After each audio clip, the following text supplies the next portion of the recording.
Elia Cinquini, autore del gol dell'illusione, vogliamo dirlo, perché insomma dopo aver fallito rigore hai segnato e, insomma 2-1 e mancava ancora tanto tempo, poi in realtà è andata comandata, l'abbiamo visto tutti.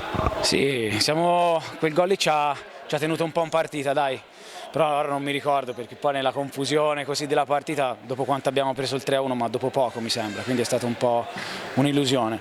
No, è stata una bella partita, forse siamo partiti un po' troppo morbidi, fra virgolette.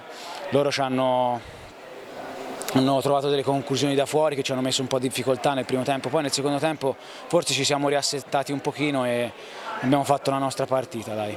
La cosa che ha impressionato è la mole di gioco straordinaria del Viareggio, però poi anche guardando i numeri, insomma le finalizzazioni pulite sono sempre forse un po' troppo poche, lì forse che c'è da lavorare un po' di più.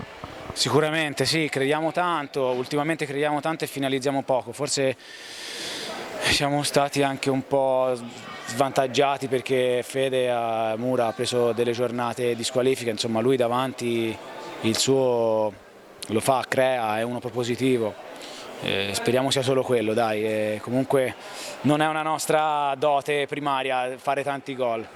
Però è un Viareggio, l'abbiamo detto più volte, sia io che Giulio in telecronaca, che insomma ha quasi l'incredibile vederlo nella posizione di classifica, perché la mole di gioco rapportata anche a quello che noi abbiamo visto delle altre squadre, insomma è veramente tantissima.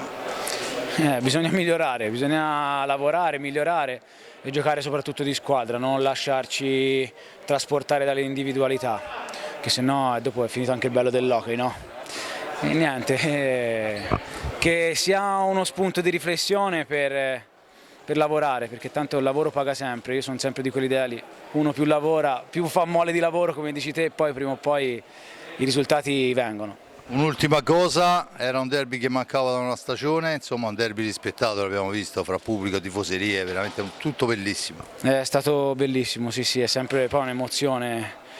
Venire qua, giocare in casa, venire qua è sempre bello, quando ci sono questi derby qui, me lo ricordo da piccolino con mio papà, quindi sono sempre emozioni che ti riportano alla mente altre emozioni che hai passato e sono bellissime. Bene, io ti ringrazio Elia, alla prossima. Grazie mille a voi. Ciao.